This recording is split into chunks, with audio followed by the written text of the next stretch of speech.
কৃষ্ণ। মানুহৰ জীৱনত গুৰুৰ প্ৰয়োজনীয়তা প্ৰায়বোৰ ধৰ্মশাস্ত্ৰতেই উল্লেখ আছে। আমি নতুনকৈ কোৱাৰ প্ৰয়োজন নাই। তথাপিও মনৰ তাগিদাত বৰ্তমান সময়ত প্ৰাসংগিকতা বোধ কৰি দুআষাৰ কোৱাৰ ইচ্ছা প্ৰকাশ কৰি আমাৰ সীমিত জ্ঞানেৰে সামাজিক মাধ্যমৰ জৰিয়তে ভকত বৈষ্ণৱৰ মাজলৈ লৈ যোৱাৰ প্ৰয়াস কৰা হৈছে। অনিচ্ছাকৃত ভুল ত্ৰুটিৰ বাবে আপোনাসৱৰ ওচৰত ক্ষমা বিচাৰি সেৱা জনালোঁ। কিতাপত সকলো কথা লিখা থাকিলেও যিদৰে শিক্ষকৰ প্ৰয়োজন হয়, সেইদৰে আধ্যাত্মিক গুৰু মানৱ জীৱনত অতিকে প্ৰয়োজন। শ্ৰদ্ধা ভক্তি সহকাৰে ব্ৰহ্মজ্ঞ আৰু জিতেন্দ্ৰিয় পুৰুষৰ পৰা জ্ঞান লাভ কৰিব পাৰিলেহে পৰম শান্তি লাভ কৰিব পৰা যায়। গুৰুজন তত্ত্বজ্ঞ, সকলো বেদ শাস্ত্ৰত পাৰ্গত, আনকি ভগৱানক সাক্ষাৎ দৰ্শন পোৱা হ'ব লাগিব। যিজনৰ চৰিত্ৰ ব্ৰহ্মমূৰ্ত হৈ উঠিছে, যি ব্ৰহ্মজ্ঞান লাভ কৰি ব্ৰহ্মস্বৰূপ হ'ব পাৰিছে, তেনেকুৱা ব্ৰহ্মবিদ পুৰুষৰ পদত আশ্ৰয় আৰু অনুসৰণ কৰিব নোৱাৰিলে প্ৰকৃত ভক্তি তথা আধ্যাত্মিক জ্ঞান লাভ কৰাটো সম্পূৰ্ণ অসম্ভৱ। সকলোৰে দেহত ভগৱান আছে। যেনেকৈ সকলো পাথৰত অগ্নি নিহিত হৈ থাকে, যদি অন্য পাথৰৰ সহায় নহ'লে পাথৰৰ পৰা জুই নোলায়, সেইদৰে সৎগুৰু যুক্ত হৈ তেওঁক অনুসৰণ কৰিলেহে সকলোৰে দেহত থকা ভগৱান প্ৰকট হৈ উঠে। বালক ধ্ৰুৱই মাহীমাকৰ বাক্যঘাতত জৰ্জৰিত হৈ ভগৱন্তক পাবৰ বাবে হৃদয়ত হৰিমূৰ্তি ধাৰণ কৰি বনলৈ যোৱাৰ পথত দেৱৰ্ষি নাৰদ প্ৰকট হৈ ভগৱানক দৰ্শন পাবলৈ কেনেকৈ আৰাধনা কৰিব লাগিব, কি মন্ত্ৰ উচ্চাৰণ কৰিব লাগিব আদি উপদেশসমূহ প্ৰদান নকৰা হ'লে হয়তো ধ্ৰুৱই ভগৱানক সহজ প্ৰাপ্ত নহ'লহেঁতেন। সেয়েহে ধ্ৰুৱৰ আধ্যাত্মিক গুৰু হিচাপে নাৰদ পৰিচিত হ'ল। গুৰুক জীৱনৰ সৰ্বোত্তভাৱে গ্ৰহণ নকৰাৰ পৰ্যন্ত সৎকৰ্ম বা সৎচৰিত্ৰ কেতিয়াও স্থায়ীভাৱে প্ৰকাশ নাপায়। কেতিয়াবা এনে হ'ব পাৰে, গুৰু গ্ৰহণ সুখকেন্দ্ৰিক নহ'লে মেধা শক্তি আৰু তীক্ষ্ণ বুদ্ধিয়ে তীব্ৰ গতিত গৈ হঠাৎ মানুহক বিপদত পেলাব পাৰে। গুৰু হৈছে সচ্চিদানন্দ, যি শাস্ত্ৰৰ মৰ্মাৰ্থ নিজে ভালদৰে বুজি পায় আৰু সেইদৰে প্ৰকাশ কৰিব পাৰে, আনকো প্ৰকৃত ধৰ্মপথত স্থাপিত কৰিব পাৰে আৰু সদায় ধৰ্ম আচৰণ কৰি থাকে, তেওঁই প্ৰকৃত ধৰ্মাচাৰ্য বা ধৰ্মগুৰু। আমাৰ মহাপুৰুষ মাধৱদেৱে তেখেতৰ ৰচিত ঘোষা শাস্ত্ৰত গুৰুজনৰ গুণ আৰু যোগ্যতাৰ কথা সুন্দৰকৈ প্ৰকাশ কৰি থৈ গৈছে। মোহ মায়া ৰাগ মদ মলকাম দম্ভ দেশ্য আদি ভাৱ, যি গুৰু জনতৈ ক্ষম নাথাকে প্ৰণামো তাহা নপাৱ। আকৌ কৈছে, শাস্ত্ৰৰ জান অন্ত তত্ত্ব কৃষ্ণত ভকত, সেহি গুৰু উপদেশে দিবাক শকত। নজানৈ তত্ত্বক যদি নহিকে পণ্ডিত, শিষ্যৰ সংশয় তেবে নপাৰে খণ্ডিত। যদি বা পণ্ডিত হৈল নহিকে ভকত, তাৰ উপদেশে বুধ নোপজে শিষ্যত। ভাগৱতৰ দশম স্কন্ধত বিপ্ৰদামোদৰ উপাখ্যানত শ্ৰীকৃষ্ণই বিপ্ৰদামোদৰক সংসাৰী লোকৰ জীৱনত প্ৰধানতঃ তিনিজন গুৰুৰ প্ৰয়োজনীয়তাৰ কথা উল্লেখ কৰিছে। এই পদকোটকেইটি ভিডিঅ'টো দীঘল হোৱাৰ আশংকা কৰি উল্লেখ কৰা হোৱা নাই।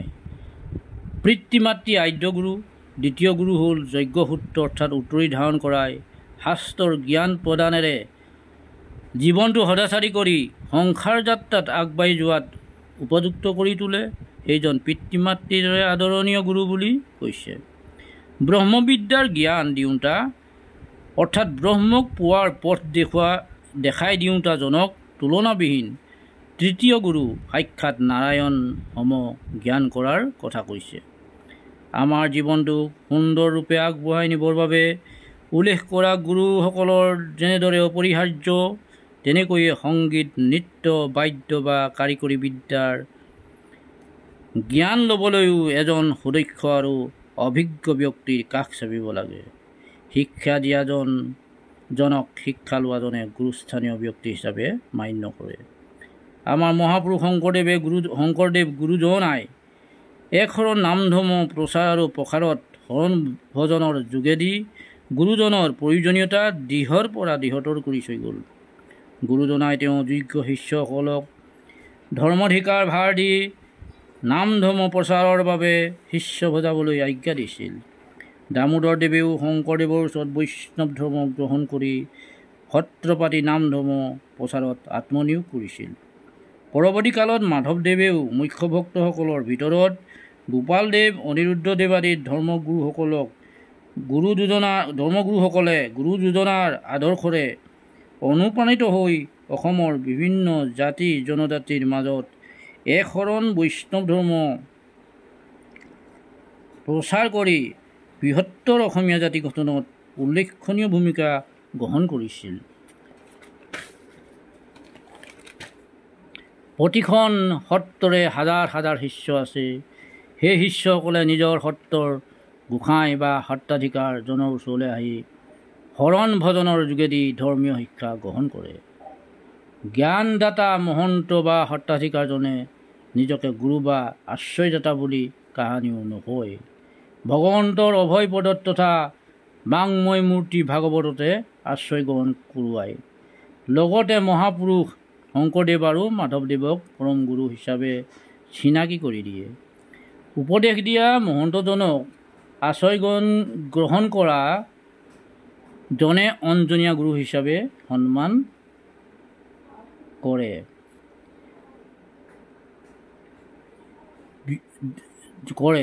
কিন্তু কিছুমান যদি কোনো সত্ৰৰ সত্ৰাধিকাৰসকলে ইয়াৰ ব্যতিক্ৰমী ৰূপে আগবাঢ়িছে, অৰ্থাৎ শংকৰদেৱক গুৰু বুলিবলৈ টান পায়, বিপৰীতে নিজ থূলৰ প্ৰতিষ্ঠাপকজনক শংকৰদেৱৰ সম পৰ্যায় বা শংকৰদেৱতকৈও উচ্চ স্থান দিব বিচাৰে, সেইসকলে সূৰ্যক ভগা